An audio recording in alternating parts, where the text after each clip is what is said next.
don't care it's recorded, but your face is amazing, Richie. Mate. What? Really playing it down, yeah? In a world where there are more podcasts than grains of sand, a motley crew set themselves the challenge of a lifetime to find the most kick-ass things to do and do them. This is How to Kill an Hour with Marcus Bronzy and a few guys who, well, they claim to be his friends. You serious? Hey, what's happening, bruv? Oh, that fucking does kick ass. I'm not gonna lie though, at one point during the crescendo, I was expecting Redman and Method Man to smash something to kick in. Oh my days. I can't wait to get a ropey remix of it where we don't get DMCA striked on it so you can play that at the end. I'd love that, man. It's so good. Who cares? Yeah, thanks, man. Thanks. Welcome to the show. It's How to Kill an Hour. Marcus Bronzy. Richie Driss. How you doing, Richie, man? Very well, my guy. Thank you. Good. We've got a lot to talk about today. We had a scramble before the episode because it's a bit of an impromptu recording this, but I feel like we've ended up with more to talk about and more to do than not. But before that all cracks on, mate, how are you in and of yourself? Listen, in and of myself, I am sailing along the ocean of this thing that we call life. Yeah, man. Sometimes you just got to do that, innit? You got to get your sails up. Sometimes you got to ride the tidal waves. Sometimes you got to paddle. Other times you feel like you're going to drown. It is what it is. Yeah, I hear that, man. I don't know where the hell that metaphor come from, but I'm quite happy with it. I mean, you took it all the way there. I did. I think you ran out of other things to say about it. I was thinking paddle. How many things swim, can you do really in the sea, though? Yeah, to be fair. Do you know what? Other times you're on a speedboat and everything is great. Or in a cruise ship. Yeah, and everything's chill. Yeah, and then someone says this ship will never sink, and we all know how that went. Yeah, do you know what I mean? Yeah, we've run that into the ground, man. But yeah, this is How to Kill an Hour, show where we look at the internet, talk about it. We also try new things, just like our friend Red Pepper, who gave us the intro. By the way, I've said this to Sean, another host of the show. He is the guy. That's the actual guy that does the voices. Like he is the guy. Oh, I thought it was an impressionist. No, he's the man. Not to take anything away from him because it was a great impression, but also I thought you can't afford the guy. Well, we interviewed him over you know that time in lockdown where everybody was kind of like doing interviews from home? Yeah. He has a whole studio. So like we had an interview chat with him about what it's like being the voice of trailers, and he is over this side of the water at least. Yeah. He's the guy. So he told us about one of his best gigs, which was a one-word gig. Saw. He just went, saw. Which that's not me doing it. Saw. Then did you ask him how much you got paid for just saying that one word? It's his full-time job, bruv. Oh, it's his full-time job. I would say it's probably pound for pound one of the best jobs he's ever done. Because I think, when you think about it, there are high-paid jobs, but they require a lot of effort, right? Yeah. He's got the voice. Yep. He's done all the training. To say one word is amazing. What percentage change is it from his natural speaking voice to soar? He's got a naturally really... That was quite good. Yeah, it was all right. I mean, I don't know what Red would say. But he's got a naturally really gravelly, strong voice, but he can actually do quite high-pitched ones as well. So he's done like a Mr. Bean thing as well, where he can do all sorts. He's amazing. He coaches people and stuff. But anyway, enough about that. This is the show where we talk about killing time, and the first bit of the show is all about our killer bit. And I'm going to jump in straight away, Richie, and I'm going to drive for this section of the show to say we've been working with a whiskey club. Oh, sorry? A whiskey club. A club of whiskies. Oh my days, this sounds like heaven. Yes, it's called Somerton Whiskey Club, and we're doing some work with them. You may have heard some ads before this show. You may hear some ads at the end of this show, and pretty much the gist is if you want to get involved in this amazing whiskey club, we can get an £80 bottle of whiskey for 50 quid. All you have to do is go to somertonclub.com/hour or use the code HOUR at checkout, and do that before the 4th of December, and you can get your hands on some Delicio whiskey. But anyway, I don't know much about whiskey. We've spoken about this on the show. I'm more of a yak man, which we can talk about later. But I wanted to know more about whiskey. So the guy who is behind Somerton popped over. His name is Dan. Lovely. And we did a 10-minute taster session. And obviously it lasted longer than 10 minutes. So here's just a little bit of that. Hey, so here we are in another time and space. Yeah, hello and welcome to a 10-minute taster. Here we are joined by somebody who is more the knowledgeable in the world of whiskey, well, much more so than myself. And they're going to help us taste some whiskies over the next 10 minutes or so. Helping me through this is Daniel Humphrey, the co-founder, or the founder, should I say, of Somerton Whiskey Club. And Somerton Whiskey Club has an amazing backstory that I want to get into before we do any tasting. Can you please share it with us? I've heard it before, but I really want to hear it again. Thank you. Co-founder's probably right, because it all started as a Christmas present to my dad. He's paraplegic, which reduces the amount of presents you can get him. And he's one of those people that if I want something, I'll buy it. So trying to think, what do I get? I want something special. I know he likes to drink. And there's beer clubs, gin clubs, wine clubs. Like, there's got to be a whiskey club, a rum club, something else out there. And there wasn't. Because I wanted to buy it for him as a Christmas present. And as no one else did it, and he needed something cool, I made it for him. And it started off like that. I went and offered it I told my mates about it, and they went, can you get me a bottle for my mum, my dad, my auntie, uncle, brother, sister, friend? I was like, all right, I'll get another one. And all of a sudden you're like, hang on, there's a lot of you now. Is this a thing? Yeah. It is, isn't it? And then Somerton Whiskey Club was born. We started offering it out to other people. And the co-bit is, yes, it was for Dad, but Dad being the first member, I also ask him stuff still. So he's involved in it. Like there is a bottle we just shared. He's actually the one that made the decision on that's the one we can do. And what we've become now is a bi-monthly, every 2 months, whiskey subscription. We send out a full bottle to just our members around the country so they can enjoy a different whiskey each time, a new experience. The idea is to introduce you to new flavours, new styles, new regions, new things for you to then go, I like this. I want to find more out about this. I want to go further and I'm going to explore this more. Also, what you don't like. So I'm never going to do that one again. Yeah, okay. Can we step into some whiskies today then? I Yes, think we've got a selection. For those of you who aren't watching, who are just listening via audio, we have a selection of whiskies in front of us. And you've also got some mixers as well, haven't you? So all of these are club bottles that we've shared or are about to share. And this one was is special to me. If you see it in the thing, this is the first whiskey that I completely created myself. I shared a label with my friend who helped me do it. He helped me source the casks. Then I went, I know what I want to do with this. We put them into port casks, and that's it. That's it. That is it. That was my thought too. Yeah. Like, I know this flavour will go really well with some fruity port in it. And we picked it up as a 13-year-old, put it into those port casks, and then when it hit 15, tasted it, I was like, ooh, this is what I was going for. Oh, yeah. Oh, also, guys, stay listening. If you, we've got a very nice little surprise at the end of this as well, which we'll get into that. Dan's giving me a little bit of insight on that. But let's focus on this right now. So just smell it. Don't like.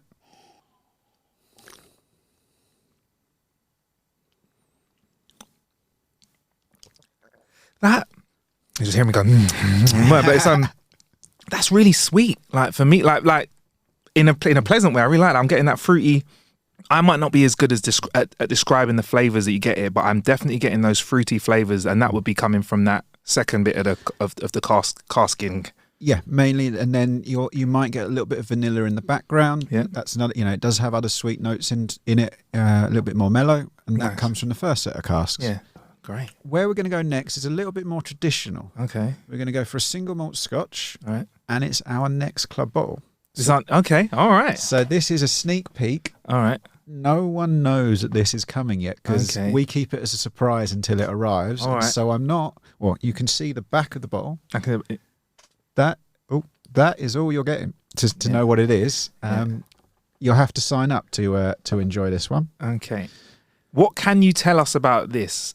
You gave me a little smidge of information about this, but I'd love you to tell the listener about what you can about this. Yeah, this is a difficult one because I don't normally share anything, but you've got to know a little bit. So let's go. It's a single malt scotch, traditional. It's a new release. It came out last month, and I'll tell you what. Do you notice any similarities between this and the last one? So whilst it's a different grain, so you're going to have a different level of almost depth in there. It's like going between pork and chicken, both meat, but they're not the same. Has this been in a cask for a year and a bit? Something else? Has it been over there? Or? It has been in a certain cask. Okay, all right. Do you want me to give you a little hint? Go on, give me a little hint for it. Okay, all right. Can I say? Or am I allowed to say? Go on there. Go on. No, go on. Might as well. It's been in a port cask. Yeah. I've by the way, I didn't know that from the smell. Read that, but I'll be honest. But so it's got, like you said, it's got the different flavor underneath it, but then you've got that sweetness around it, which is a different kind of sweetness because port is a different, obviously different flavor to what you get from sherry. So, okay, this tastes much more like Scotch, probably closer to what I'd associate Scotch drinkers with, and more of what I would think of when it comes to the smell of whiskey. All right, so go for this.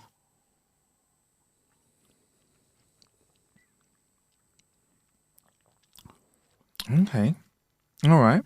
And see, what we're getting here is they've been treated in similar ways, but we started at a different point with a different grain.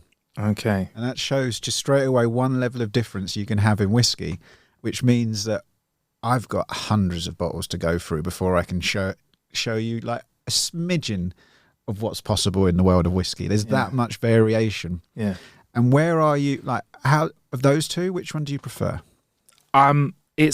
The thing is, they're so different, it's hard to kind of say I like one. I like them both in different ways. So I like the Somerton and Whiskey Baron crossover because I think that's a good entry level for someone like myself who's a cognac drinker, a very sweet drink, quite a thick and strong drink.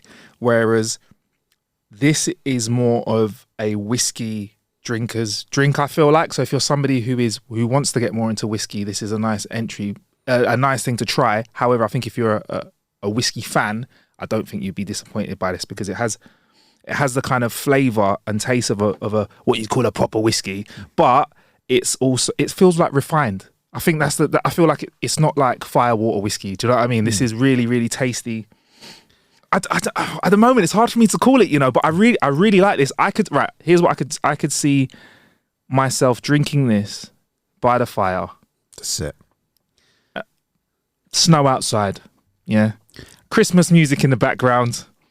I don't know what, maybe a little mince pie to my right. I think maybe something like that. That's what I can see myself doing. I can see myself relaxing and on the way into Christmas and on the way out of Christmas, I see that being a really nice drink for me. I really like that. And I've got whiskey drink. Do you know what? I've got whiskey drinkers around me that I think will appreciate this. They'd really like this because this feels like they'd enjoy this kind of whiskey and it's got a lovely story behind it as well. That's it. And the good thing about this is if you're thinking about getting a couple of presents for your mates, like whiskey, this is a £75 bottle of whiskey. Hey. Maybe 80. Yeah. It depends on where you're buying it from. And members pay 50 quid and get free delivery. Sweet. So just sign up, get this bottle, maybe sign up 3 times, get this bottle for free, mates, and pause or cancel afterwards and just enjoy it. Like, with how prices are going up in the world, I'm hating it. And so we're not putting up our prices. We haven't put them up since 2018. Sweet. Because I want people to have access to great whiskey at a fair price. Yeah. And so this is one of those great deals. Like we do get a good deal every time, but this is a really good deal. Yeah, man.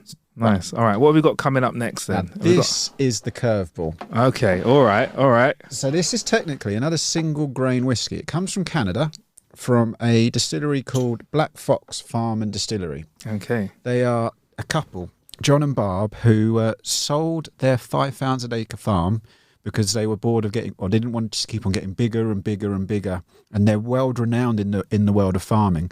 Like when they tell me all the talks they're going on this month, like wow. But they gave it up, but they decided that they were going to sell that, bought an 80 acre farm and built a distillery. They grow their own grains, they distill it themselves, and they sell it. So it's a complete experience of their farm in the Canadian prairies near Saskatchewan. And they are completely unique in they use a grain called triticale, which before talking to them, I hadn't heard of. And I'm not going to lie, the first couple of conversations, I thought they were lying. Yeah. I was just joking. Right, mate, triticale, that's not a grain. But it's a mix between wheat and rye. Okay. And rye brings spicy notes to a whiskey. Wheat is more mellow. So the one we had at the beginning, the reason it can take so much from the cask is because it's a much more mellow flavour. Okay. And so you can bring more flavours on top of it. Whereas a single malt, it's got a bit more robustness. Okay. And so you're more joining the flavours into it. So with this, you've got a little bit of spicy, a little bit of mellow. The other thing they do is instead of aging or leaving their barrels in a warehouse. They put them out in a field. And it's Canada, so it goes down to -40 in winter. And in summer, it goes up to +40 in those casks. I've never heard of that before. That kind of range I just don't know of. There's snow on the cask sometimes in the year. And then in the summer, you've got the sun beating down all the hours of the day. So it's a completely unique experience. Last year, I think they created 2,500 bottles. Okay. So they are tiny. And I got to chatting with them, and they are the nicest people ever. I was like, can I do something with you? And they're like, yeah. Can you import us to the UK? I was like, I can, as long as I don't have to be like a full-on importer. And, no, we don't have enough bottles to have a full-on importer. But if we can be part of your club, we'd love it. Sweet. Oh, win-win. And so we got them over early this year, got the bottles over this year, and I think that was our June club bottle. Okay. And so first taste of the distillery for everyone in the country, first taste of a triticale whiskey, and the first taste of a barrel aged outside in the fields. So that's another side of what we do. So we've had a unique but kind of traditional. We've had almost a mainstream, more traditional, and now we've got something you just can't have anywhere else in the world, and that's kind of an experience of the club. So the other thing to know is it's in fresh American oak, which is what you use for bourbon. Oh, okay. All right. So there should be a few elements of that in there as well. But have a taste and see. This might be sacrilege, but bourbon, I know of one of the big whiskey companies, JD, is that bourbon? Yeah, right? that's where it's technically a Tennessee. Oh, is it Tennessee? See, there you straight, because they put an extra process in where you have to filter through maple charcoal on top of bourbon just to make it's just a unique thing to them. But yeah, it's pretty much bourbon. All right, cool. Right, let's have I'm gonna leave you to describe the flavors of this, because this is what's fast. So I get cherry on this. That's the fruit. So I'd say the first one was more like a raspberry, which had elements, but you didn't get as much of the raspberry in the single malt because from the port cask, because there were other flavors it was blending in with. And now this is you're getting. Some people say cherry is a Canadian style. Some people will say it's to do with the rye. I'll say I just like it. All right.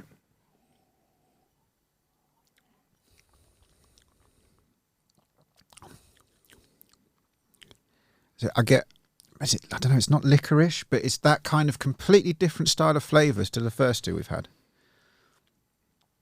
Again, another really smooth one. And a reason I'm pleasantly surprised is we're in a room and these are all room temperature. There's no ice or anything like that. I'm really this probably says a lot about what kind of whiskey I've been drinking. I've been used to drinking stuff where I'm like afterwards like breathing fire. But this is another really, really like a really mellow flavour. Like you said, there might be some spice to it, and I was going to interpret that as like a real kick in the throat. But let me just.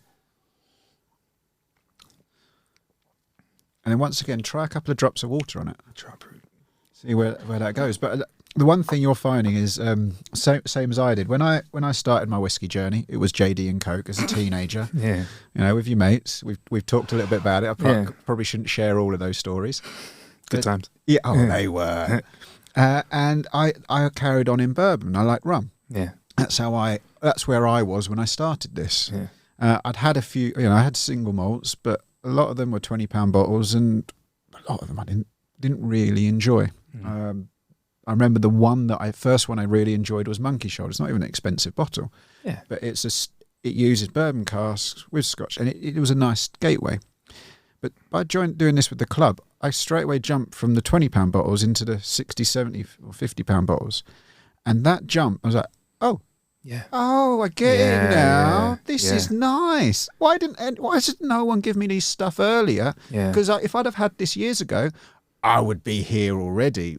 But like you, my first experience was like, well, that's fire. Like, why do you choose to drink that? That's horrible. Like, what part of you goes, I got to do? It's like learning to smoke. I think we talked about this the other day. Like, why do I have to keep on doing this to at some point like it? And then I jump up to this lot and I so get it. I so get what you're talking about. And I admit these are more expensive than 50 quid, all of them, but they're not, because that's what our members pay. 50 quid bottles. Yeah. So does that change? I'm getting a. You know what, Dan? My vocabulary is not as advanced as yours when it comes to tasting whiskey, but I'm getting a. It's more. I'm getting more of a woody, like a more of a I'm smelling the wood, which I presume would come from the cask that it's been in now. I'm smelling that a bit more, so it's more of an earthy flavour and smelling. Taste-wise, that I'm getting that via the taste as well, so it's a bit more of an earthy flavour, a bit more of that spice in there as well. Now that I put a couple of drops of water in there as well, really changed the smell though, man. Like really, the aroma has changed and the flavour as well. I think out of everything that I've tried today, those 3 drops I put in, literally just finger drops, that has really changed the flavour of this. That's probably been the largest difference in terms of flavour when it's had nothing in it compared to having a little splash of water in it. Yeah, it's amazing. I like it though. Yeah, little things, and that last bit. That's what matters. I don't. Vocabulary is rubbish. Like when people say, "What do you get?" Like, I went to one tasting. I think I get ashtray. And it's not bad, but I don't feel like I don't feel like I've got the vocabulary still to do it. It just goes back to that original question: do I like this? Yes or no? And then sometimes it's how much do I like this? Is this really good, or is this maybe another one? Kind of thing. And that's it. So you just tell me: do I like this one more or less? It's higher or lower, essentially. Yeah. You know what? I'm building. I think I've got an idea. Once he says I ain't up the 4th bottle. Once we've tried them all, I think I know what I like more of so far and for when and where. If you know what I mean, I feel like it's a when and where. But that was nice. That was a very pleasant experience. So that's my first time trying the Triticale. And I might be pronouncing that wrong. Do not worry about pronunciations, particularly Scotch brands. You're not going to get it right. It's Triticale, fine. yeah. Very nice. Very nice. Thanks. All the way from Canada. Big up. What we got now? What are we wrapping up with? This is another. This one, the Black Fox one, the single grain Triticale. That's something that exists. Mm-hmm. This is completely out of mine and a guy in Denmark's brain. Right. So this is going to be a smoky one, but there's a touch of peat, not much, but it's more heather. I can smell the smoke straight away. I can smell that smokiness. But this is a smoky that you can't get anywhere in Scotland. Okay. And if you, a lot of people, they associate Scotch with this peaty, smoky whiskey. Yeah. And that is just a set of, historically, I think 6 distilleries on Islay. There's a lot more on the mainland that weren't using peat. But that flavour, which comes from peat from there, is iodine, TCP, medicinal peat flavour, smoky flavour. That's completely geographic to the style of peat. You go to the mainland and you get peat, it brings different flavours to it. So what we've got here is a smoke profile that that's a unique Danish smoke profile. Okay, let's get into it then.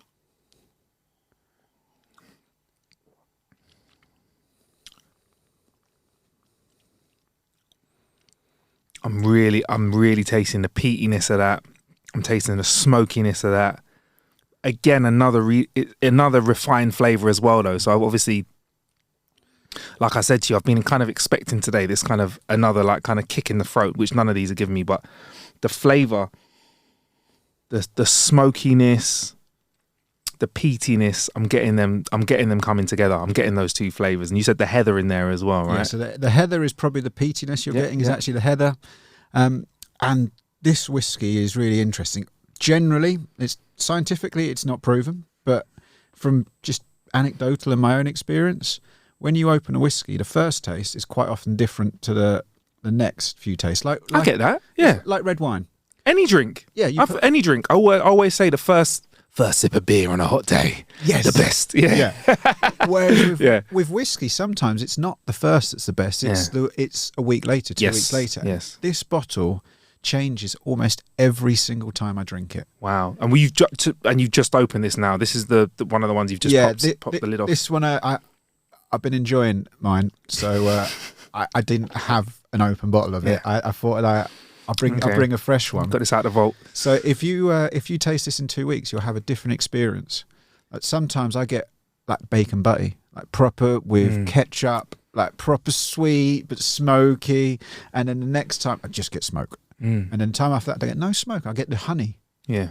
And it's just interesting where it goes. But I'd say, let's see, with this one, try with the ginger ale. Just a little splash, or just. Well, I'll just try a little splash try a little first. splash first. There you go. Because there's a thing with barbecues.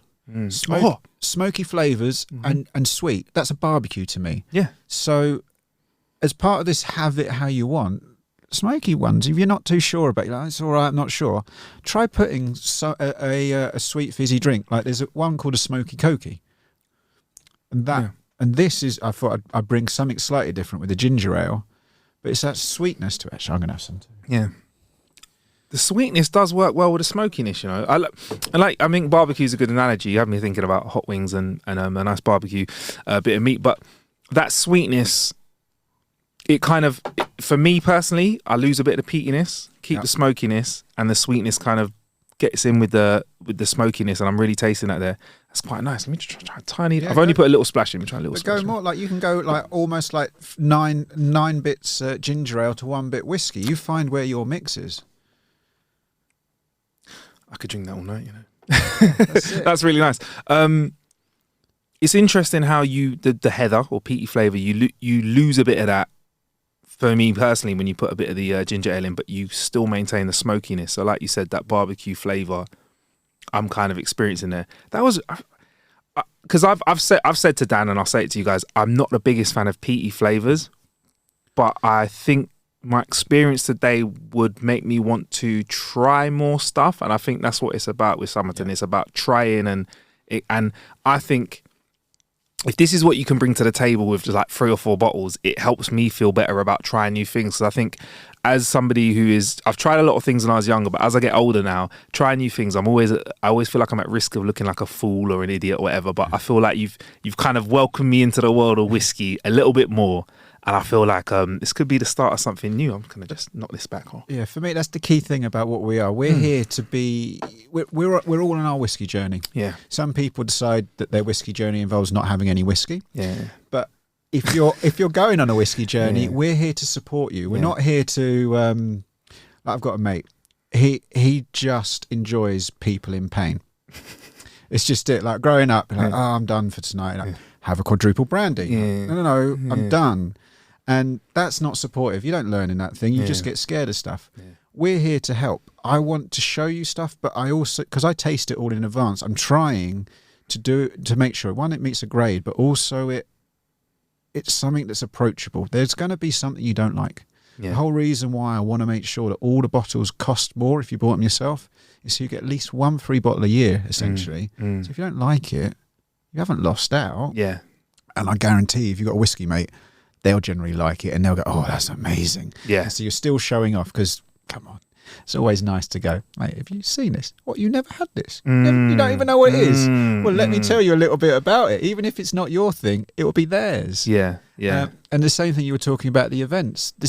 What I'm trying to do is just help people in a soft way go further. So we've got some online events. You can sit in your own house. You don't have to communicate. You decide if you want to be in the chat or if you don't, and you just experience it yourself. Next year, you're going to come along. I'm telling you already. We've got a festival in St Albans. Sweet. Where just you come and just taste.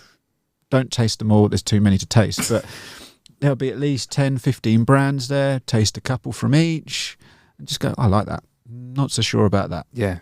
And that's what this is all about. It's just a helping hand. You find what you like, what you don't like, and then you go yourself further. Yeah, yeah, definitely. And look, I'm going to tell you which one I like the best today and kind of where I want to go with my whiskey. But once again, if you guys want to get involved in the Christmas special, which we can say is a podcast, and is great value for money because it retails at almost 80 quid depending on where you get it, but you can get it for 50 quid via Somerton Club. All you got to do is head to somertonclub.com/hour and make sure you put in the see, I've had a few whiskeys now. Dan. Yeah. Make sure you put in the offer code HOUR at checkout, and I believe you're going to be offering a wee dram. Yeah, that's as well. All your listeners, you want to get a little bit extra, use that code HOUR or somertonclub.com/hour, and you'll get an extra little taster of something else. There you go. Just to help you on your journey as well. Nice, so you haven't just got an amazing bottle, you've also got a little bit extra for a lot less. There you go. You know when he was saying about growing up and having certain whiskies like JD and Coke and all that kind of thing, and then tasting like shit, with all due respect to Jack Daniels, and then discovering the ones that like actual game changers. At my big age, I feel like I'm only just sort of discovering that a little bit more. Yeah, I mean, when you think about any of the speed rail, that's what they call anything that's just close to the bottom of the bar, vodka, whiskey, brandy, tequila, and that stuff like that. Yeah. Oh, yeah, I've worked the bar. Yeah, man, like, those are not real drinks, bruv. Nah. They're drinks by definition. Yeah. As in, have they got alcohol content? Yeah. Yeah, but are they anything near it? Yeah, absolutely no, man. Like you said, like, with all due respect, certain beverages deserve to roll with Coca-Cola, where these is optional. And I was learning stuff like sherry cask, port cask, and stuff like that. And I'm getting into it. Man. It's quite nice. Okay, well, I'm absolutely clueless about all of that. I'm just like, yeah, it tastes really nice, or nah, it tastes like death, or whatever. So take me under your quite sizable wings, your arm implants, your bicep implants, and take me on this journey with you. I will. I will take you on the journey with me, but I haven't got arm implants, I should say.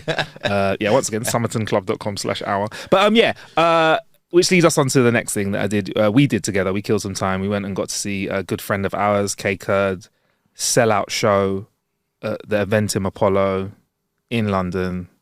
Bruv. Oh, man. Like, there was so many different levels to how good the whole evening was, and good is underplaying it hugely. Yeah. But one of my favourite things about it was I have never seen an audience so diverse, all laughing at the same thing, which just goes to show how universally appreciated he A is, B can be, and C should be even more so in the future. Yeah, man, and don't think that Richie's just throwing that word around, because we all said on the night it's a word that's been so rinsed, diverse, isn't it? But you could not. It nearly bores me. Yeah, but you looked into the audience and you just I don't know, you just saw such a difference, like row or seat by seat. We're like, wow, this guy's comedy connects, like you said, with everyone. Yeah. And obviously, fantastic warm-ups. You know, Laura Smith came out, kicked ass. Ishan Akbar came out, fucking funny as fuck. In their own different ways as well. And then obviously Kay came and kicked the doors off as well. Yeah. Had a big boy announcement as well. You know, whoever done that was what? I just saw a pair of arms walking around stage. I didn't see a human. What did Laura Smith say? She said something and the girls said something. And she said something to the audience. By the way, sorry, a bit of background. I wore a T-shirt that had been in the hot wash, right? So it was a little bit tighter around my arms. It may have been an extra medium beforehand. And there were a lot of comments about it. You lot made me feel really insecure, man. Not insecure, I just felt very aware that my arms were... Honestly, put it like that. That T-shirt would have drowned me. I'm a 6'3" gentleman. That T-shirt would have literally drowned me. And it put it on you, and it looked like it should fit a 14-year-old. Bruv, it was very tight. Just take everything we were saying as a compliment. Thank you very Laura much. Smith, when she came out, she was like, "How about that Marcus Bronzy? Ow! Is it? The arms on him, etc., etc." Wow. I mean, all right, cool. Cheers, Laura. Appreciate that. Yeah, I guess just be careful not to make your arms like your personality trait. Arms first. Armcus Bronzy. Yeah. Bronzy. But yeah, man. No, it was great. It was good warming up the crowd. I got to have a little bit of a chat and you know, vibes a little bit with the people that were sitting down. There was one lady in the audience who was going for go. You see her standing up. She was shaking everything around. Yep. Man, flipping. I think she knocked someone's drink over behind her, allegedly. Yeah, someone said that. But yeah, what an audience, man. And just like, you know, congratulations to K Kurd for selling out one of the... You know what I like about the Eventim Apollo? Iconic. Intimate but enormous at the same time. And I don't think you get that level of intimacy when you go bigger. Because you go bigger than that, it's your arena, innit? That's what it is like. And I think it was just a great show for the people that Kay could draw. And there was quite, you know, sister podcast, Ain't Got a Clue. Quite a lot of the Ain't Got a Clue crew were around as well, which was quite nice as well. Knocking around, so it was good to see them all. And Kay just nailed it, man. I mean, what was it like for you? Because you were, obviously I was running about when the show was on. You joined us, you were chilling backstage with us, you were vibing. Yeah. You very politely didn't even partake in the food that we had catering. And this is how Richie's a nice guy, yeah? Like catering. And bro, you were expected to eat. Richie was like, no, I'm gonna eat my own food because I'm not gonna take you, bro. That is such a testament to your niceness. It's not. No, genuinely, because I was literally a spare wheel there. Like you invited me along, which I appreciate, and it was like, look, if you could just take some photos. Yeah, of course I will. Of course I will. Yeah. I'm not gonna fucking take away other people's foods that are actually working. I was the only person there who wasn't doing a goddamn thing. So why would I think that I could take food that other people have paid for and it's for the people actually doing work? Yeah. I would add a chicken wing if I were you, though. I mean, I really wanted to. Yeah, the chicken wings look good, days. Yeah, they looked incredible. Yeah, man. Yeah, it was nice. It was nice. But yeah, no, it was really good, man. And it was like a nice audience were there as well. And it was just like, I wasn't even doing much, bruv. I was just doing a little bit of hosting, introducing whatever. I was knackered at the end of the night. So Kay must have just been like, you know, I've actually not had a proper talk with him because he's gone away actually. So we're yet to record anything. We planned to have some time. So he's chilled a bit. But it'd be nice to know what his how he felt because he must have been physically emotional, I bet. Yeah, especially when you brought his folks on at the end of the gig as well. That was fucking beautiful. I was just beautiful. I turned to his mum and I was like, "You must be so proud." And she's like, "Yes." And I was like, "Stop!" I was like, I walked past him. He'll probably hate me for saying this, but I walked past him and I think he'd just been sent a photo from someone of his mum outside with his name in the background and it said sold out, and I could tell he was having a little moment, and I was like, mate, you should be so fucking proud of yourself. And then I just left him to it because I was like, you take this in before you go out, breathe it in. And I could tell how much it meant to him as well. I couldn't have been so calm as he was. He was quite calm as well, wasn't he, like leading up to it too? Like I felt like I would be shitting it openly, but he was quite like, you could tell he was thinking about it. But yeah, man. Word to Craig David. Word to Craig David, man. I think Craig's a mate of ours. We should have invited Craig down, actually. I think he follows me and Kay. It's a great name drop, that is. I'll pick that back up off the floor. Before I keep banging on about what I've been up to, what have you been up to, Richie? How have you been killing some time? Oh, man, what on earth have I been doing? Apart from that show with you, I've been a little bit of gaming, writing, as per usual. I haven't got anything as exciting as what you previewed to me very, very sneakily off mic about, you know, just doing your bit for the community, that's for sure. Which is, I mean, speechless, and I don't even know the full story. I may have saved someone's life, bro.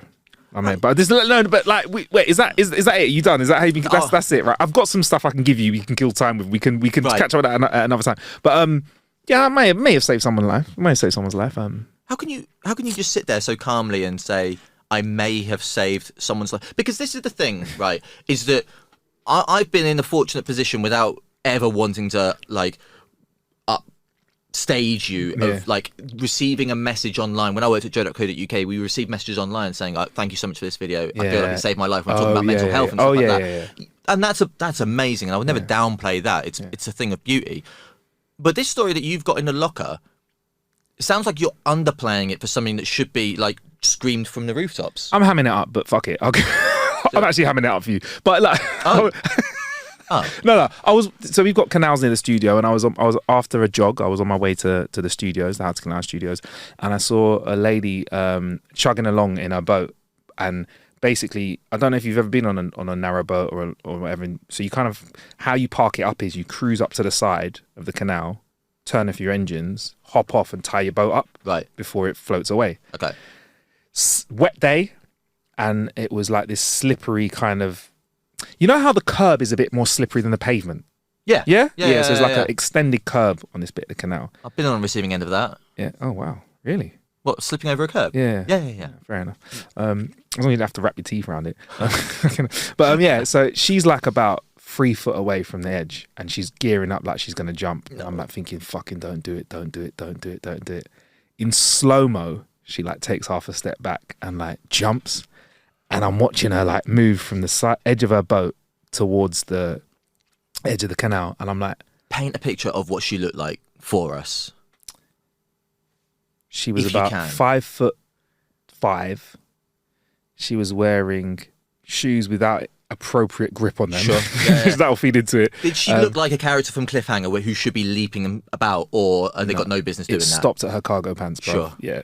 She was wearing like a t-shirt and a jumper and had her hair tied back and respectfully looked like someone who'd been having a bad morning anyway. Fine. She didn't look very happy. Fine. She was like, fucking, let's just do it. That's what it was, like, fuck it. And I saw her jumping, and like halfway through the jump, I saw her realise that she she was going to make it, but she didn't realise how slippery the floor was. So she slipped and like skidded along the floor, and the rope dropped in the water from her boat.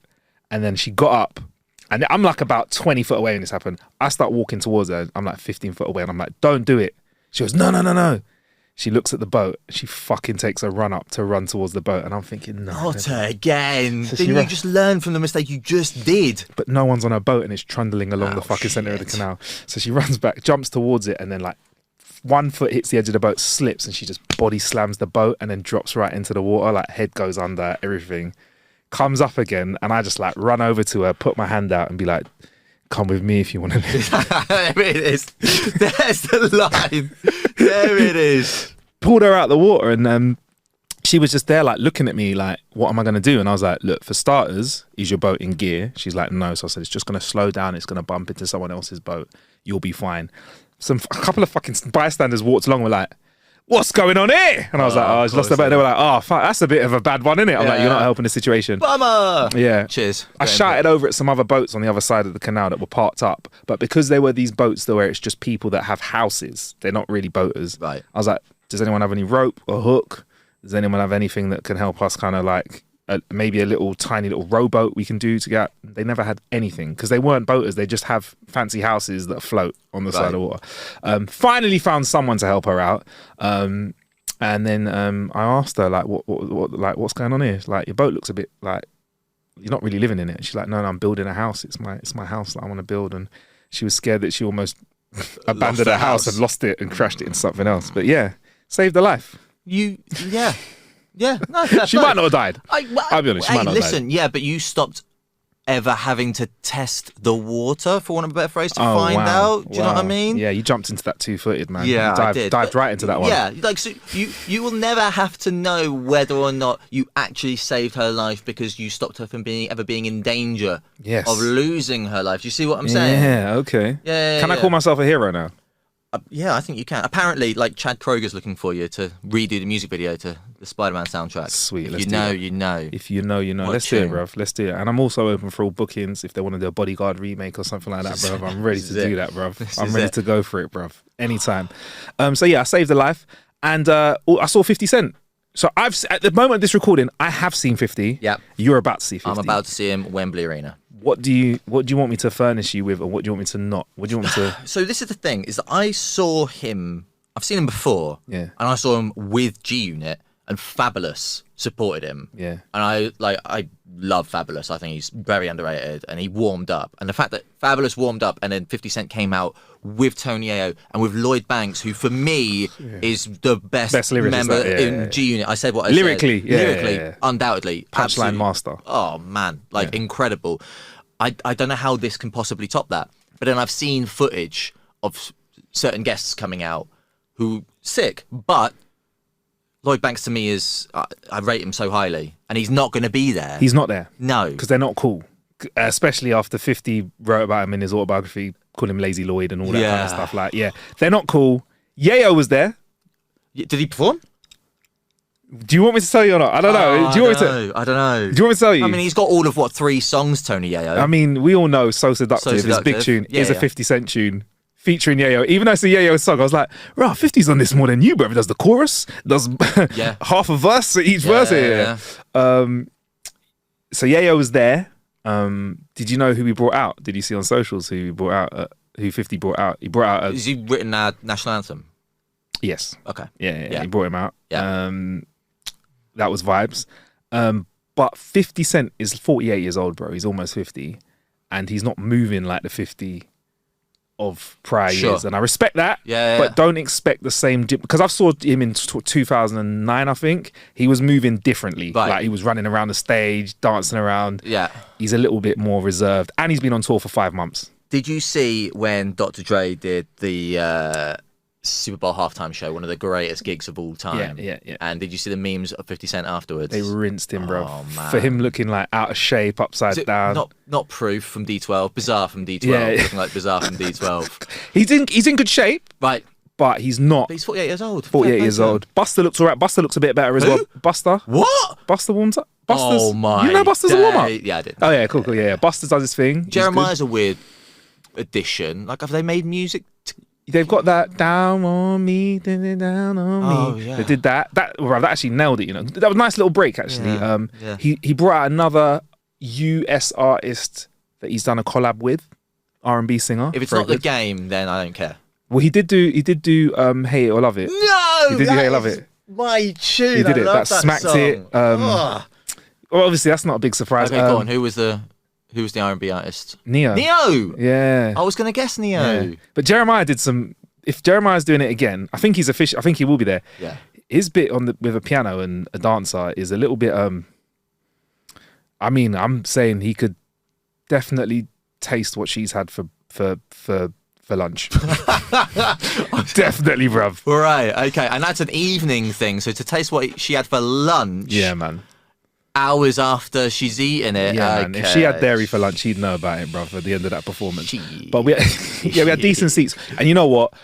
He's older now, but I'm older now. So I didn't need him to run around the stage. It was nice hearing the big hits. Like, obviously, I think the only thing that could bring that is if I was to see the whole of G Unit together. Maybe we'll see it because this is the last lap. What's Yeah, one of them. But what about when he's 50? Surely he's got to do I'm 50 years old and I'm 50 Cent and doing whatever. And he's just sold 1 million tickets for this. Right. Worldwide. So why is he not going to do more? Yeah. Yeah. But I think you'll like it. But you know what? I've not actually heard 50 Cent feature on a song. The last time I can think of that I heard 50 Cent featuring on any new music from him was probably like when I was at uni. Yeah. And it was like that Before I Self-Destruct album with Baby by Me with Neo and can't remember. Get Up. That was a big tune. Get Up. Yeah. Oh, he's on Nas's newest album and he like spends half the chorus talking, laughing. Yeah, talking. Yeah. Does a little verse there. Yeah, I think he's done his best music. Yeah. Like, respectfully. Yeah, fair play. He does do the power theme though. Oh, yeah, it does that. That bodied it as well. Nice. But yeah, no, it was a good concert and I liked it. And I think for me, I always wanted to see 50 again anyway, so I was happy. But you're not seeing a 20-year-old 50 or 28-year-old 50 running around. That was 20 years ago, bro. Sure, you get me. Fine with me. But yeah, I think I'll be interested to hear how you get on with it. Are you going with some mates? Going with a couple of mates who, like, we came up. I was going to sound like such a prick then. I was going to say we came up together listening to 50 Cent. Yeah, you know man. what I mean? Like when on these streets. When Get Rich or Die Trying came out when we were like 14, we used to just rinse and repeat and rinse and repeat. Heavy, bruv. Yeah. Heavy album. Yeah, man. So that's what I did. What else have I been killing time with? What else have we got here?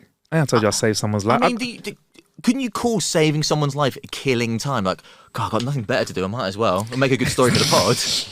I did. First thing I thought was, fucking great, make a note of this. Make this a good little story for the pod. Yeah. But yeah, man, I feel like I don't want to do it as a full-time job. It doesn't pay Saving very lives. well. Yeah, it doesn't pay very Sure. well. You just get paid in like in Ego? like, grace and Yeah, ego. that too You know as what I well. mean? You know me. I've not got a very big ego anyway. You know what I mean? But yeah, I'll tell you what, right, Rich? You can choose. I've got something you could drink or something you can open. I've got like it's a gift for you, and you can try. You can have a go on them, but we obviously we can talk about them in another episode in the future. Or I've got something you can drink, which you can see on the table. I can, and I'm very intrigued by these boxes on the desk that we can drink. So last time we spoke, you told me you were a cognac drinker, right? And I happen to have got my hands on a Greek spirit, which is not called a brandy or a cognac, should we say, but it's called Metaxa. It's a Greek spirit. But I have been assured that it is something that we will like.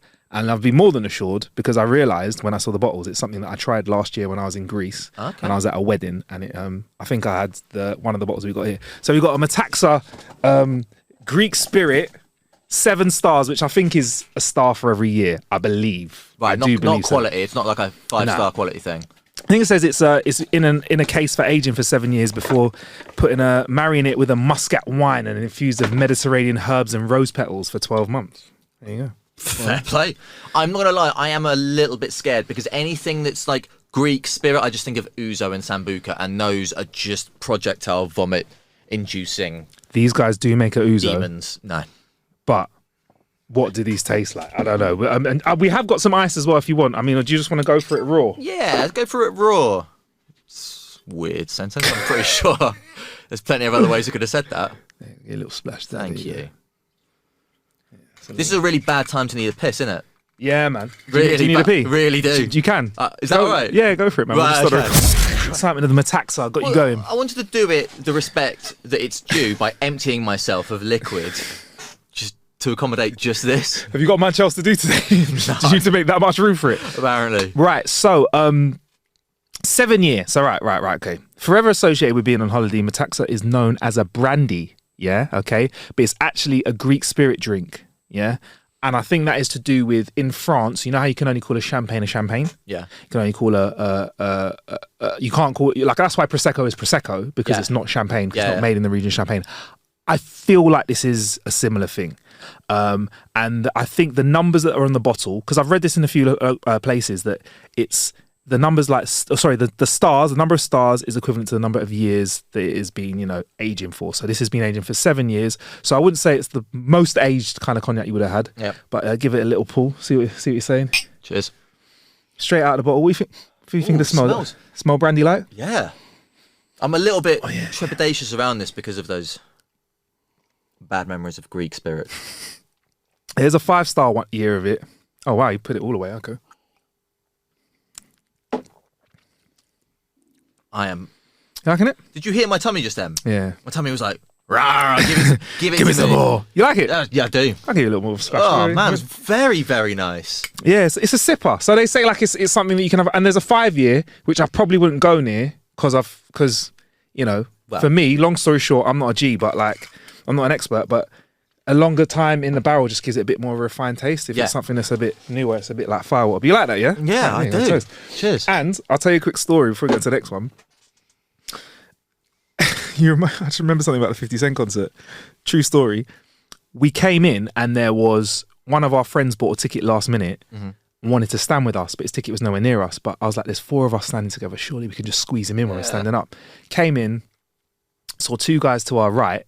And they were like, we just had a little bit of a chat with them, and I thought that they were both like 2 single guys. A really pretty girl walked past. Let's just say Bundesliga situation. Sure. Yeah. They were like, they looked like that. I looked at them. And Bundesliga. they looked at me, and I was just like, I was like, look, we're gentlemen. Some things are better left unsaid. And they just started cracking up, and they were like, oh, what's going on? And we had a nice rapport from there. They were really excited for the show.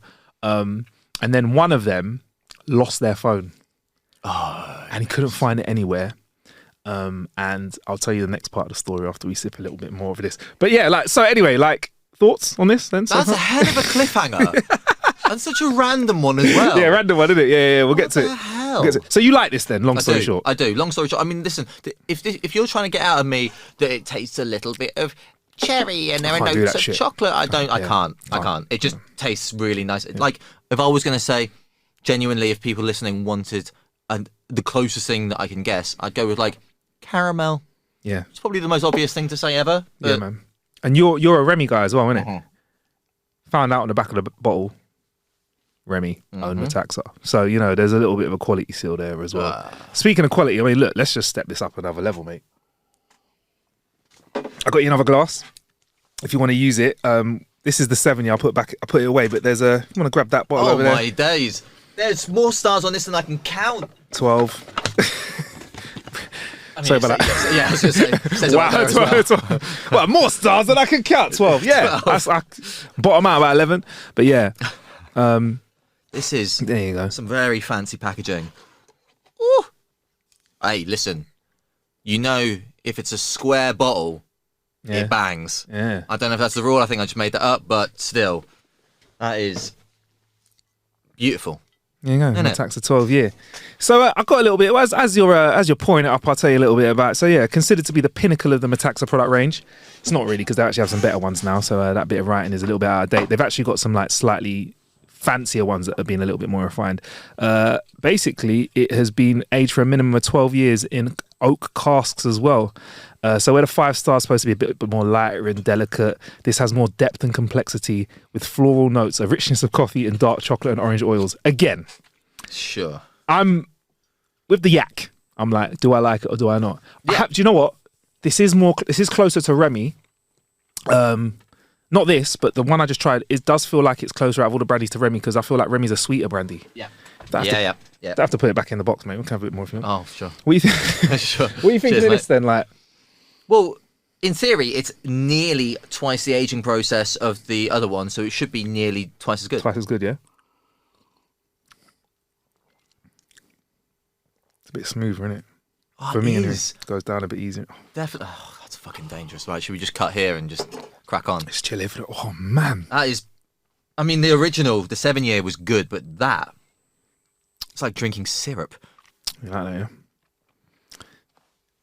yeah? That's it. we were just like, oh, yeah. Yeah, out of context. Yeah. You like that, do you? I think that's going to have to come onto the drunk cast that we do at Christmas, shit, isn't it, bro? yes, That it is is. gonna have to be it. But yeah, there you go. Look, I've All worries have been placed firmly in the bin and by the fact that it's a Greek spirit. it's not brandy. Yeah, it's not ouzo. Nope. It's not grappa. Nope. It's not Sambuca. It's not sambuca.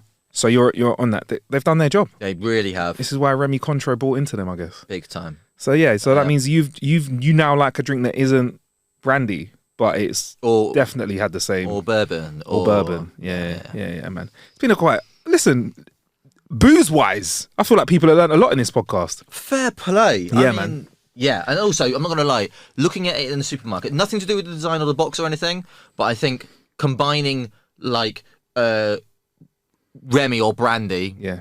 with Greece just doesn't, that's not it. For me, I would not be partaking that. It would be like going and buying a Honduran pizza. It's like chips from the Chinese. Yeah, it is. Although You can- if you're Northern, you're probably listening to this and say, I fucking buy chips from the Chinese all the time. But in a Northern accent. Yeah, with curry sauce. With Yeah. chip balm. Yep, exactly Chip that. balm. No, I think it's probably will work to their favour to not call it a brandy. But when I was in Greece, at a wedding where I proceed, bruv, it is, mate. I'm still waiting for that hangover to hit me, and I think when it will, I'll just be walking down the street, and I'll just be like, ugh, like a sniper will hit me, and I'll just be like, ugh, like, just fall over on my face, yeah. But really good times. And so it does go down quite well, and we're having this. We've got ice here if you wanted, but we just had that. Don't need it. Yeah, man. All right, cool. Well, shout out to Metaxa, man. Big up yourselves. We'll put a link to that in the show description if you want to check that out. Again, not paid for any of that, so check that out. So the other half of the 50 Cent story, right? Please. Take a little sip of this. Yeah, Metaxa. What were you going to call it? Yak. Talks about yak. So the two guys sitting next to us. There's a short guy. He's about 5'10", 11", right? Shorter guy, yeah. And he is big smiley face. The way you're describing all of this is like a David Fincher like film where there's going to be some sort of big plot twist, and I'm trying to guess on what it is, and I can't. You're giving me way too much credit, but okay. You won't see this coming. It's funny. Right. So then there was a taller guy, a slimmer guy, who I'm going to call I'm going to call him Tall Man for the purposes of this. So Tall Man's there. He's a bit further away from me, but he's smiling at me. He's got good vibes, but Smiley is next to me, right? So we're chilling. I noticed they're drinking doubles. Yeah. Doubles of yak, and I'm thinking, yo, you guys need to slow down a bit. Yeah, they're getting well into it. So Busta Rhymes is on, and they're fucking going mental. Yeah.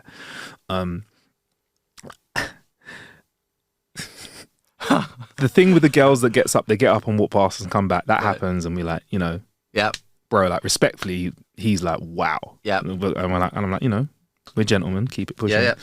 The girls come back. He's lost his phone. Remember, right? He's all like he's stressing. You can see. And then Smiley turns around to me and goes, all right, he's found his phone. I'll go wicked, sweet. One of the girls had found it on the floor. It dropped out of his pocket.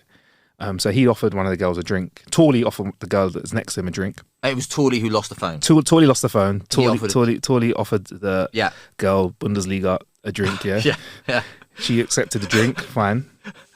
So then Smiley turns around to me and goes, fucking hell, man. I go, what? He goes, it's all happening now. It's all happening now. I go, what's all happening? What's up? He goes, look at the girl who he's just bought a drink's leg. And I'm going, all right. Her leg was like up against his. And I was like, oh, we're at an arena, innit? The seats aren't that big. We're all quite tall people. The lady's quite tall as well. And I was like, nah, her leg is definitely leaning over to him. And she had her phone in her hand and was kind of holding it kind of in a way where it's like, almost as if he's like supposed to say, yeah, let me put my number in that phone. Yeah. Let me put that phone to good use. Yeah. But I look at Tawley, and Tawley looks really stressed. I said to Smiley, what's going on? He goes, oh man, look at Tawley's hand. Look at Tawley's hands. He's married. So I'm like, okay, of course. He's married. He's in a compromising situation. Yep. He doesn't want this stress. Yep. He'd rather it end. Maybe he doesn't want to tell said person to stop doing what they're doing in case they're like, how dare you think I'm rubbing up on you? It's just an arena, you fucking creep. Yeah. So he's there stressed. I go, well, I think it's not that big a fucking deal, mate. Chill.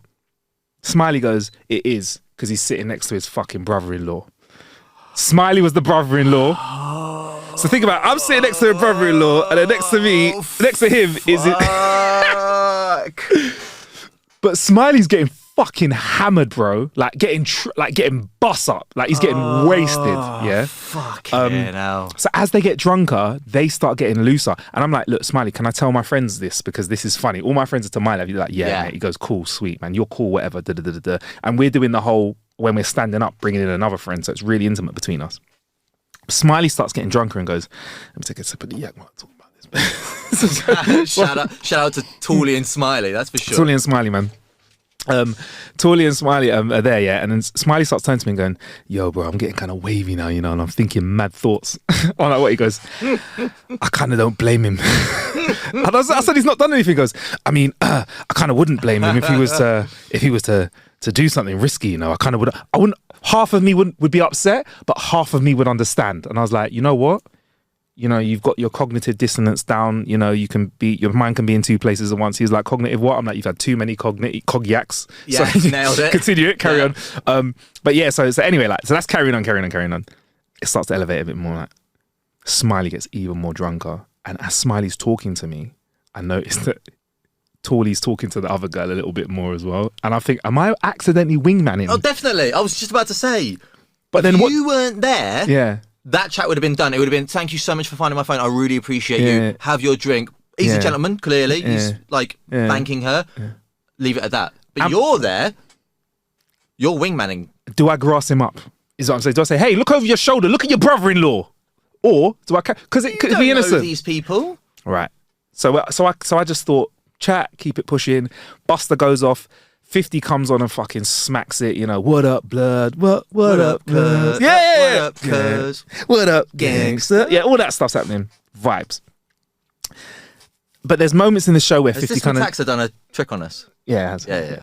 14 stars. Yeah. But the stars add up, basically. So you've had to... Is that what it is? 14 is 12 plus 7? Yeah, 21 years. Yeah. It is, yeah? Yeah, it is. It's beyond your numbers. Remember, you can only count to 12. But so 50 kind of nips out to do a costume change here and there, and like 20 women will come out and dance at the same time. I didn't tell you about that before, but there's lots of booty shaking, yeah.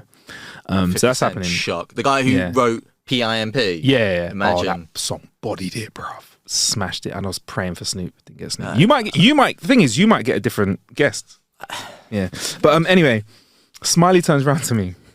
I could not see this coming. Smiley goes, fucking hell, man.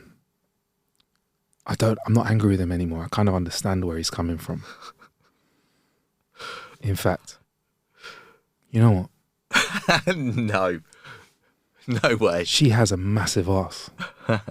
And my sister's got no ass at all. And I was like, what? What? Smiley, why'd you say that to me for? That's your own sister, bro. That's your sister. Fucking hell. So Smiley. This guy is no shame. So Smiley's what? Like I'm there. Like my mind's doing backflips because I'm like, you've analysed your sister's bottom. Yeah. I don't know if that's something that is acceptable, but we'll keep it moving because you have half of France in your belly right now, yeah, and your friend has half of France. As he says that, I'm laughing. I'm like, can I tell my friends? Tell my friends. 50 comes back out, and let's just, I don't know, pick a big 50 tune that you like. If I can't. If I can't's on, yeah. If I can't do it, we're vibes, and then I'm looking at Tawley. Tawley's got his arms around Smiling. He's vibing with him. He's hiding that ring then. Yeah. Like, but arms then tucked under his armpits. But then I looked carefully at him. Smiley's holding up Tawley because he's so fucked. Because I realised he's been slamming the brandies so hard, yeah. And we're like halfway into the concert, yeah. So the tunes are banging, yeah. Tawley's just sitting down, absolutely fucking wasted, yeah. The girl who's been trying to move him up, not interested anymore because she's next to a wreck, yeah. He's like, his head's bopping around like he's trying his best to fight through his drunkenness, like so he's giving her like a little fit like that, yeah. It's bad when you're sat there and you're fighting. You're like, when you know you're shit-faced. Yeah. That's when you have that self-awareness. Oh fuck! It's horrible, I'm isn't it? drunk. I need to sort it out. That's when you know it's bad. Your internal dialogue's going. Sort your shit out. I shouldn't have had those last 17 drinks. I need to sober up right now. I need to sober up. Bring it back. Yeah. So so then that happened. He got absolutely wasted. He stumbled out like 2/3 into the concert to the toilet for a bit. Stumbled back again a bit better. We all think he probably had a little clear out in it. Wait, of what? He probably went. Oh, okay. I reckon he put two fingers down his throat. I don't know, or maybe he didn't need any help. You think he vomited? Tawley or Smalley? Tawley tried to walk out. If we weren't cool with him, he could have like caused trouble because he was falling over and looking at us all weird, and we're like, "Brother, it's us." He goes, "Oh, sorry." He was like, he was a mess, bro. No, when you said the clear out, yeah, because I thought he was going for a tactic that. Oh, you thought friends of mine halfway through a 50 so you're knocking one out listening to What Up. He's pumping one out to G Unit. There is nothing like that post nut clarity, is there? Nothing on this earth like post nut clarity. So he could have gone and done that, and then this girl Bundesliga could have been like, whatever. Yeah. She wasn't pleased. Anyway, she wasn't pleased because she had to sit next to somebody who could have vomited on her shoes for the whole concert, innit? Yeah. But yeah, no, I was just there and it was so funny. And I asked Smiley if I could tell my friends. I told my friends it's so funny, like, because during the concert, my mate turned to us and said, "Listen, yeah, look, it's cool. Like, this is crazy. We have nothing to do with this, but I can tell you one thing for a fact, yeah. I've got 2 sisters, yeah. And I could tell you everything about them, but I couldn't tell you how nice their asses were because I'm their brother." To which one of his mates, my mate said, "I'll fucking tell you everything you want to know about their asses." And everyone went, like that. He queued him up perfectly. Yeah. It was an alley-oop. Yeah, and then he went, same guy went, "I'll even tell you about your mum, bro." Too far. But yeah, so it was good. So all that's happening alongside the whole concert. It was fucking fantastic, man. It was great. And it was just like a whole side drama that was so like, it was nothing happened in it. A guy got drunk, but within all of that, we heard some of the weirdest shit ever. The way he said it, they were like, "Yo, bro, she's got a massive ass and my sister's got none at all whatsoever." I was like, wow. As if like he's justifying. I was going to say, that's your justification. Yeah, he's justifying that, bro. So yeah, that was very wild. Very wild. This is the thing is that I would thankfully never, ever, ever be in that position. I don't have any sisters. Thank fuck.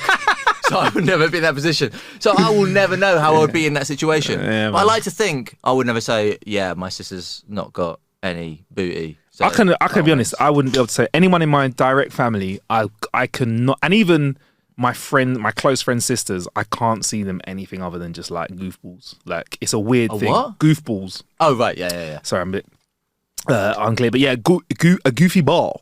Yeah, I can't see them other than that. Other than sisters, I can appreciate they're pretty, but I can't see them in a way. Yeah. Like if they dropped something and picked up to bend over to pick it up, I wouldn't be like looking at them the way my guy was talking about. Right, like, well, yeah, my sister's got no ass. Like he's also like, the fact that we're even talking about this and we're saying, oh well, I wouldn't do that is fucking mental. Considering that 99% of people, I like to think, would not look at their own. You don't look at your siblings in a brother, sister, mum, dad. You don't look at anyone in your family in a sexual way. Do you know what I mean? No. Yes, it's crazy, bro. Yeah, so that was just a fun little story, man. It was a fun little drama on the side at 50 Cent. It was. And the way he said it, though, man, like, imagine that your brother-in-law is pretty much saying, look, like, not hall pass, but he was saying, like, whoa. Like, imagine. I can appreciate the pressure you're under. That is possibly a better story than you saving someone's life.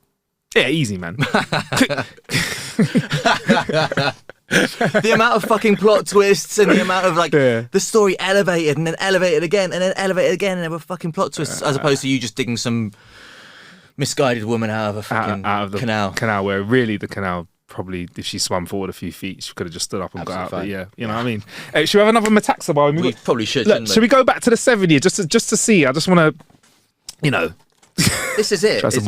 But yeah, what are you making excuses for? Yeah, and I've got a surprise for you as well. I'm gonna get your surprise out whilst you put. So, this is a new thing. People that come on the show, I'm gonna listen to how you'd like to kill time, and I'd like to thank you.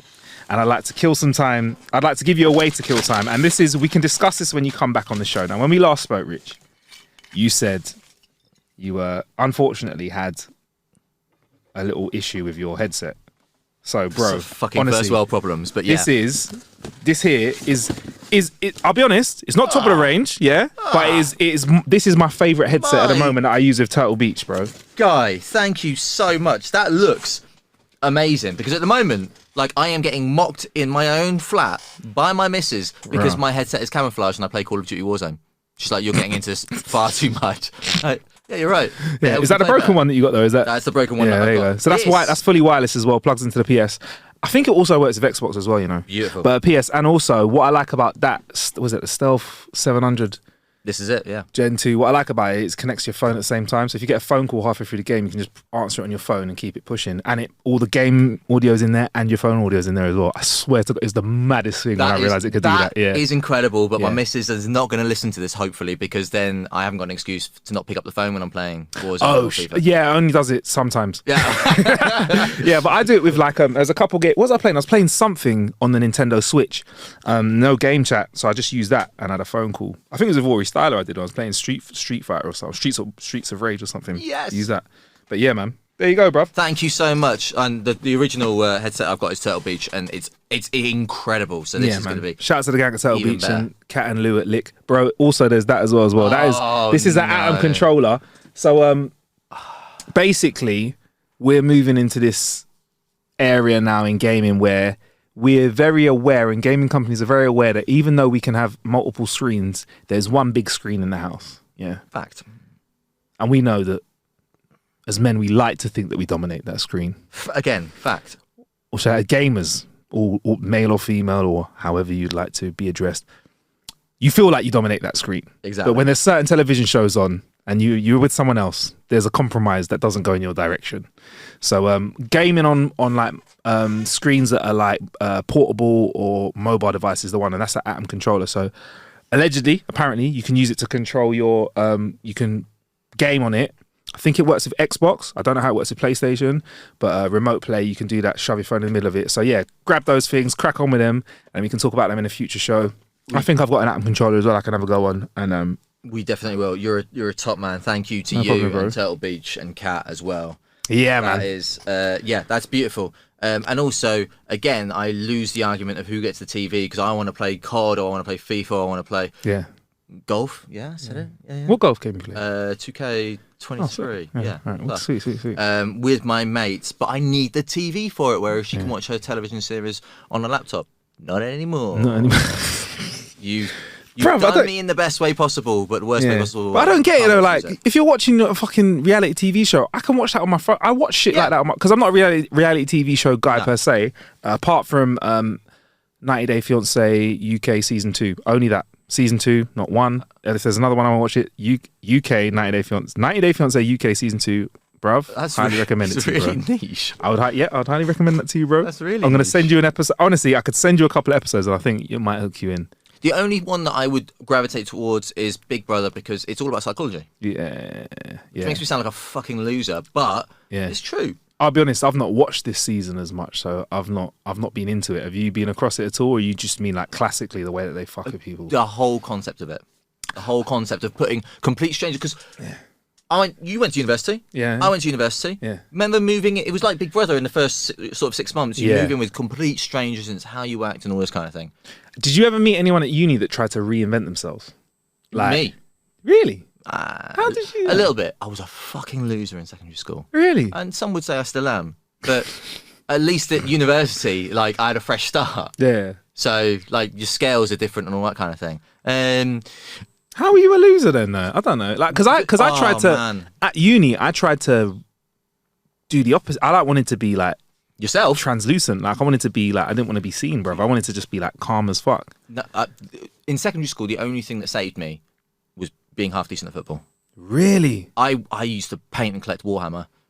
Big gamer, always been a big gamer. Yeah. And like when we were 13, 14, that wasn't as socially acceptable as it is now. Warhammer was not. You don't talk about that at school, bro. Warhammer never has been. So, I mean, I love it and I still nip into a games workshop every now and again. Just to have a little look, trip down memory lane. Can I be honest? I don't know how it works. What is it? Because I don't know how it works. From that, I'm like, you buy the thing, you paint it. Do you take it to war now? Is there a game that you play? Is there like a game where you roll the dice? You take it to war. Like, is there like I feel like, do you have a little table? It's like what I imagine. I never did Dungeons and Dragons. Yeah. But it's like what I imagine Dungeons and Dragons is. You roll. You've got like 2 dice. I think of one of them was like I can't even remember what the dice are, but like different dice are worth different weapons. Yeah. And blah, blah. We've lost like 3/4 of the audience. Yeah, they've gone now. They fucked off. Yeah. But no, this thing I don't get is how do you stop someone from just having a big pocket money and buying all of the best Warhammers and killing you? That is the 2002 problem that we have today with like FIFA Ultimate Team or Call of Duty, where people buy up weapons and buy up players in Ultimate Team. All right, fair enough. But yeah, man, Warhammer. I didn't see. I could look gaming, but Warhammer. Have you still got them? Nah. You sold them or just throw them away? Oh, my mum probably binned them. Really? Thought, what is this shit? Did you paint them and everything? Like, I put effort in. Did you have the little eye, like the monocle that had the zoom in? No, so you could get close. So you could get close to it. No. Like, if I could have afforded it, maybe. You know what I mean? Like what the jeweler has to check if a diamond's real is you can check if you're painting correctly. But when I say I went in on my painting, I like painted the pupils and like the eyes of the white of the eyes and then pupils in as well. Like when I remember the first time I did that, I was gassed. Wow. You're never gonna have me back on the show again, are you? I have so many questions, bro. But I told you, fucking loser. Yeah. And I discovered alcohol. But like, is there instructions on how to paint it? Yeah. And do you have to buy specific paints? Is there like an eyeball white and like a sword silver? We have lived in a capitalist society for how long? Yeah. Of course, there's an eyeball white. Oh my god. And this character's only got blue eyes. This character's got brown. Really? I made that a little bit up. But how much does a Warhammer model cost? I have so many questions. So, like, because these shops look like they're fucking around and they're staying around. I can't believe it. Like every single time I see one, I'm pleasantly surprised. Yeah. So there was like the higher up the rank you go in your army. Fuck me, jeez, my missus is gonna break up with me. The higher up rank you go in your army, the not necessarily the more expensive, but like you get specialist characters that you can buy on their own. Yeah. And this is back in the day, so I don't know about now. I don't know if it's changed. And they're like maybe 12 quid. But when I say the miniature's like 2 or 3 inches tall. Yeah. 12 quid for a 2-3 inch tall. So you could fuck up 200 quid. I've never seen you so judgmental in your life. I'm struggling to get my head around. Like I get it. Like I get collectibles where you just look at them. I get collectibles where it's like a plane. But with that, I was never aware of how they went to war. And it seems like there's ultimate enjoyment in just painting the correct colour eyeballs. And do you know what it is? Imagine chess. Yeah. But you get to like pick your kick-ass team instead of it just being a king. It's like FIFA Ultimate Team, innit? But more you tangible. have more control. Yeah, more tangible. Yeah. Wow. And far more nerdy. Yeah. So if you are still listening to this, then let us know at the email address that Marcus is going to tell you, because fair fucking play. Warhammer at howtokillanhour.com. You know what, but honestly, on a serious one, this would have divided the audience into nope or the 3% of the audience that's still, oh my god, this guy gets it. Space Wolves for life and all what this. What are Space Wolves? It's one of the chapters. Is it? Yeah. Chapters? One of the... Right, so... Okay. Do you really want to do this? Yeah. Okay, fine. You can always edit it out. Bruv, you've got to quench my thirst for knowledge right now, bruv. In general? Yeah, come hit me with it, man. That is a sign of a real student wanting to know about this. Listen, I'm not gonna take the piss out of you until I know every angle. Right. Fuck. Really setting myself up to fail here. Yeah. Right, so there's different, like, obviously, in chess, there's, your different pieces that face off against each other. In Warhammer, it's exactly the same, but you can pick between ones that look like basically a rip-off of the aliens from Alien. Okay. Gene Stealers. Yeah, the Space Marines from the Alien films, or Aliens film. Okay. Which is the... Cadian Shock Troopers. Oh my god. The Cadian Shock Troopers. The way I am mining for memories and knowledge right now is mad. You're good though. Right, and then you've got Space Marines, who were like basically walking Terminators and got suits of armour and stuff like that. That's what I had. And then within those as well, the Space Marines, you had different chapters within the Space Marines. So you got like the Ultramarines, the Blood Angels, the Space Wolves, the Dark Angels. Okay. No, I'm not knocking that because I feel like, I've played games like Fallout 4 where there's different like factions and stuff. Right. Just imagine that on a tabletop. Have you played a game of Warhammer on a table? Yeah. How long does it take, like a game? Oh, I can't answer that. I cannot answer that. I would play a game, bro. Like, listen, if you had the stuff, I'd sit down and play a game. Games Workshop, if you're listening, get in touch with Marcus Bronzy at howtokillanhour.com. Would you do it? I'd do it again. Yeah. I'll do it. I'll do a game. I don't mean, know it would how... be. I'm not gonna lie. For a podcast, it would be the shittest episode of any podcast. So we'd have to do it off the pod. Yeah. Could I borrow someone else's army, or would I need to know the intricacies of their space? I don't. Do you know what I the blood? I honestly don't. Blood what? Blood angels. Yeah, close enough. Yeah. I was going to say blood diamonds. It's not blood diamonds. That's a completely different thing. Risky. It is blood angels. Yeah. Oh, I can't remember. I can't remember. I can't remember that far. Okay. All right. Well, maybe we'll wrap up the show with a couple of jokes just to bring the audience back. For those of you, well, I don't know if we could. Do that. But I've got a couple of jokes for you, right? And I think we're pretty much done. Have you got any jokes, Rich? Listen, you can always put them out the fire, whether they're good or not. There you go. I've got some ones because you told me that they're not. I'm not edgy enough. You told me that you need something a bit harder. Like you're a man. Sorry. You said you. Whoa. Right. Couple of drinks there. You said you need something that's got a little bit more edge to it than the silly dad jokes I've got. Not even edge is the wrong word, isn't it? You just need something that's got a bit more humour injected into it. It's a genuine personality flaw that I don't laugh at enough things. Like the stuff that I don't find funny, it's really upsetting. Okay, well, I've been sent some. Go on. From the audience. What do a burnt pizza, a frozen beer, and a pregnant woman have in common? God, it's going to be something sexist, isn't it? They all produce the good... I don't know. Some poor sod forgot to pull out. Wait, what? Burnt pizza, frozen beer, and a pregnant woman. Frozen beer, yeah, sorry. Oh, fuck. You like that? I thought you didn't like that. It's fine. It's there. It's there. Okay. It's in the... Yeah, it's there. It exists. Okay, cool. All right. I'm not going to deny that joke's existence. Right. What's the difference between Iron Man and Iron Woman? Jesus Christ, here we go. Go on. One's a superhero, the other's a command. Oh, no. Oh, fuck. Shit. Yeah. All right, cool. Yeah. All right. I got a longer one for you as well. All right. I'm so annoyed at myself for laughing at that. Well, it's just jokes, isn't it? This is a classic. Go on. Right, I'm going to try not to step all over this. Old man. Do you want another one? God, let's go for the 12 again. Or your wish is my command. Whatever you fancy, bro. I'll have it in the glass. A hunter goes into the woods to hunt a bear. He carries his trusty 22 gauge rifle with him. After a while, he spots a very large bear, takes aim and fires. There's smoke everywhere. When the smoke clears, the bear is gone. A moment later, the bear taps the hunter on the shoulder and says, "No one shoots at me and gets away with it. You have two choices. I can rip your throat out and eat you, or you can drop your trousers and bend over and I'll..." I mean, I was wondering if when you said bear, you're referring to the... Oh, how do I phrase this? You might have to edit this out. Homosexual role? Oh, yeah, not that. It's just natural bear. Oh! Yeah, cool. But the bear says, you're going to get... Bummed? Yeah. Barebacked? Barebacked. Yeah, you're going to get barebacked. Yeah. I like that, actually. You have two choices. I can rip your throat out and eat you, or you can drop your trousers, bend over, and get barebacked. Yeah. There you go. So... Oh, that wasn't the punchline? The hunter decides that anything is better than death. So he drops his trousers and bends over, and the bear does what he said he would do. After the bear has left, the hunter pulls up his trousers and staggers back into town. Pissed. He buys a much larger gun and returns to the forest.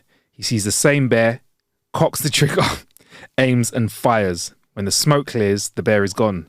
A moment later, the bear taps the hunter on the shoulder and says, "You know what to do?"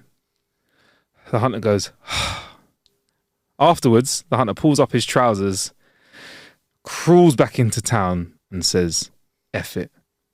He buys a bazooka. Yeah. He's vexed. He storms back into the forest, sees the bear, locks onto the target and fires. The force of the bazooka knocks him flat on his back. He's lying there in a daze of smoke and mist. As it starts to clear, he sees the bear standing over him, and the bear says, "You're not doing this for the hunting, are you?" Just, do you know what? Oh, man. I want to know who wrote that. And I want to know how It's a good How joke. did you think of that? Well, a good how joke. did your brain go to a place where an actual grizzly bear is bumming a hunter? Or, I mean, I like it. It's out there. It's out there. that's out there. one fucking praise for it. So there you go. I'm done. I'm done for jokes. What have you got for me, Oh, man, Richard Driss? That's fine. Let's go hunting for jokes.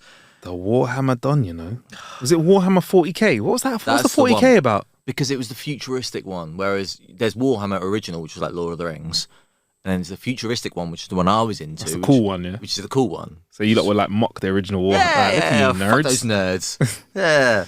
Right. All right, first joke I come across. Taking a mick out of Star Wars people. Oh, you love Star Trek, don't you? I like both, but I've got to say, man, I've got to go for the show, which has had 50 years of consistently good IP. Sure. Star Wars is playing a bit of catch up right now. Disney, I believe you got it, but Star Trek. Good is a broad term as well. I bet if we looked back in time at the worst moments, they would be hysterical. Of what, both of those shows? Yeah. Oh, bruv, there's some horrible stuff. But I like sci-fi, whereas Star Wars is sci-fantasy. So I like a bit more of, because it's more like ninjas, like there's like samurai stuff, like you've got the way that Jedi Knights are. It's like you've got I'm forgetting the name for it. What do you call your like master? Padawan. You got Padawan No, and all that Padawan stuff. isn't the master. It's the Sorry, apprentice. the apprentice. Yeah, Padawan and all that stuff. That's a bit more like like samurai stuff. Do you know what I mean? Do you know what I mean? A lightsaber is basically a samurai sword, isn't it? Yeah. Do you know what I mean? Whereas Star Wars, it's like Well, Jedi is now known as a recognised religion. Really.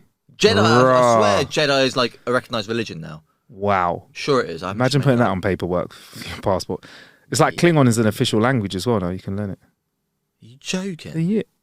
Why is that? How has that made your face do that? But the fact that you can have a religion as a Jedi not. Because How I is knew- that like just because someone I knew- saying that that's a language? Wait, Because your face almost turned inside out at the thought of that. Right, because a language is more niche than a religion. And I'm not a religious person, but a religion is like the way you live your life, Yeah. whereas a language is just what you speak. Yeah. So it's more niche. Okay. Do you see what I'm saying? It's a bigger deal to have a religion as like if my religion was Klingon, yeah, like not that that's their religion. If I believed in like what's it called? Oh my god, all my Trek culture guys are gonna rip me for not remembering of where the Stovacor, yeah. Basically, it's where Klingons. Anyway, look, we won't get into it now. We're But, even now for the Warhammer thing. That's for sure. Definitely. But yeah, anyway, look, if I said my religion was a Klingon religion, that's a reach. But speaking the language is like just cool, isn't it? Like Cool to who? Just It's cool, it's innit? also fucking useless. Yeah, but so's being a Jedi as your No, religion because but- it's made up. It's made up. Not like most religions are made up, but it's made up so recently that we can watch a film about it. Yeah, but you might have to cut this. But to me, religion is just useless. Full stop. Yeah, well, I think that's a valid opinion. Like That's a valid. I just said all religions were made up. There you go. there you go. Yeah, Like, yeah. arbitrary rules made by someone who Yeah. we don't. Yeah. Yeah, all religions are made up, but this has been made up 20 years ago. It's too close to home, bruv. I can watch a movie. There's no movie that was made that far back about, like The Passion of Christ only came out recently, innit? And we know that was made up after the book Yeah. was written many times. That's true. Anyway, we're going on a Many fucking, times. we're going on a Jesus. spiral now. Right now, go But anyway. honestly, from Warhammer to cancelled, just like that. Right, a man was driving down the road when a policeman stopped him. The officer looked in the back of the man's truck and said, "Why are these penguins in your truck?" The man replied, "These are my penguins. They belong to me. You need to take them to the zoo," the policeman said. The next day, the officer saw the same guy driving down the road. He pulled him over again. He saw the penguins were still in the truck, but they were wearing sunglasses this time. Nearly nailed the read of this. I fucked it. Just like me, it's all good. We're balanced now, even. But they were wearing sunglasses this time. This time. Sorry, so that go on. Shout out to Invisalign. But they were wearing sunglasses this time. There you go. "I thought I told you to take these penguins to the zoo," the officer said. "I did," the man replied. "And today I'm taking them to the seaside."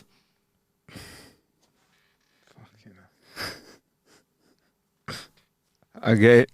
I can't believe you laughed at that. I That get is the it. very first time I read that. I mean, if you didn't get it, you'd be a fucking idiot. I get it. I sniggered. That was it, bro. Are you happy with yourself, though? Forgetting it. Yeah, I mean, I'm not. My happy. joke intelligence is very low. I like it. You It's cannot be wonderful. happy with yourself for getting a joke as basic as that. Oh wow. You can't. Why did chicken cross the road? Don't. I was literally going to say that's one of the ones to get to the other side. I'm like, yes, nailed it. Yeah, exactly. Woo! Next one, Exactly. IQ. Right, okay. Again, I'm reading these for the first time.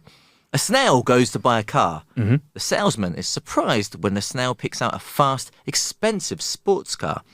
He's even more surprised when the snail requires that a big red S be painted on both sides. Why would you want such a thing? Asked the salesman. The snail replied, I want people to say, look at the S car go.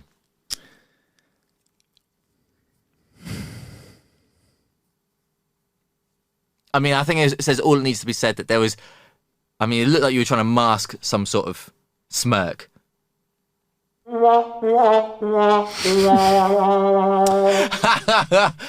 funnier than the joke itself. We reserved that for a very special game. Yes. I mean, I hear that all the time with my jokes. So this is the first ever sad trombone you've had. Decent though. Hang on. Decent. What was decent? The For read? me, but for the rest of the world, I don't think they like I that think the read itself was decent. the read was good. Hey, come yeah, on. man, you're a better reader than me. Come on. Yeah. Any voiceover agents out there that want to sign up? You've done VOs before, haven't you? You got a VO voice. For the purposes of Blue Peter, yeah. Really? Yeah. I could see you could sell something like I'd buy What? home-based Exactly. furniture from you. You could tell me that my furniture is half the price. This take season. that. I'll take. I'd buy bicep implants from you.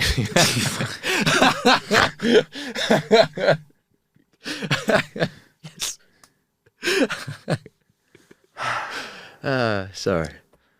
You know what? Be A proud. man looks after himself, eats a couple chicken salads, and goes to the gym. Gets rinsed by. Do you know what's? Do you know? Leave this in the audience. What was funny is there was I can't remember his name. I think it was Nathan, but it was a friend of Kay's came in the room. Guy was wham hench, Right. and I shook hands with him, and because he had bruv, he got massive hands. It made like that noise, and everyone was Yeah. like, "All right, Marcus, chill out. Just because the guy that's coming in the room is bigger than you, why are you trying to over alpha him?" I was like, "I'm not, man. I'm shaking his hand." The guy walks in the room, and I swear, bruv, he had to duck under the door frame. Yeah. And I just went to shake his hand, and yeah, man, I got rinsed for that. Yeah, but the thing is, though, is that just because he's had to walk under the door frame doesn't make him wham. Like, I would know. I'm tall, but I'm built like a fucking super noodle. No, sorry, a noodle. Yeah. Super noodle would imply... He was hench, though, bruv. Come Right. on. You know what I'm talking about, don't you? Yeah. Yeah, he was... You were just trying to recreate that Predator handshake, weren't you? Bro, yeah, it was like that. Yeah, but like, yeah. I think someone says who said it under their breath as we hit hands. It was like a Dragon Ball Z thing when two fists hit each other. It was like a fucking Superman fighting Zod or whatever. It was like absolutely no chance. Anyway, I believe this has been an episode of How to Kill an Hour. Wow, what an episode it has been. Where can we find you, Mr. Richie Driss? Sorry, is that how you want to summarise it? right, go on. I believe this has been an episode. I believe been. this has been a whole episode. Who the fuck knows? I believe. I mean, look, there's 2 parts that we've recorded for a toilet break. We've had a fantastic interview with Somerton Whiskey Club. You saved a life and you accidentally wingman someone. Saved a life. Accidentally broke a marriage up or wingman somebody. Shit. You're sitting there trying to I'm kiss here. like it's Christmas Day. Yeah. You know, we tried something new as well. Spirits. Well, it's been a very interesting episode. I mean, all we need now is a name, which is going to be Warhammer 40k. That's going to drive everyone away from the episode. Bring them in with the SC. That's going to drive everyone away from the episode. You're trying to generate... Warhammer Listeners. 50 Cent. There we go. I think we can go from there. There we go. There you go. So this has definitely been an episode of How to Kill an Hour. There you go. Where can we find you, Richie Driss? I'm on the socials, Twitter, Bebo, Xbox, Instagram, most specifically, at Richie Driss. I don't know who spells Richie with a T. There's no point. Like, Okay. Richard is not spelled with a T, so why would you put T in Richie? I don't know, bro. Driss. I'm not going to put it in. It's Richie, Richie. Anyway, the one. Marcus Bronzy and How to Kill an Hour on all socials as well. Will be in your ears soon after a long sleep and some hydration.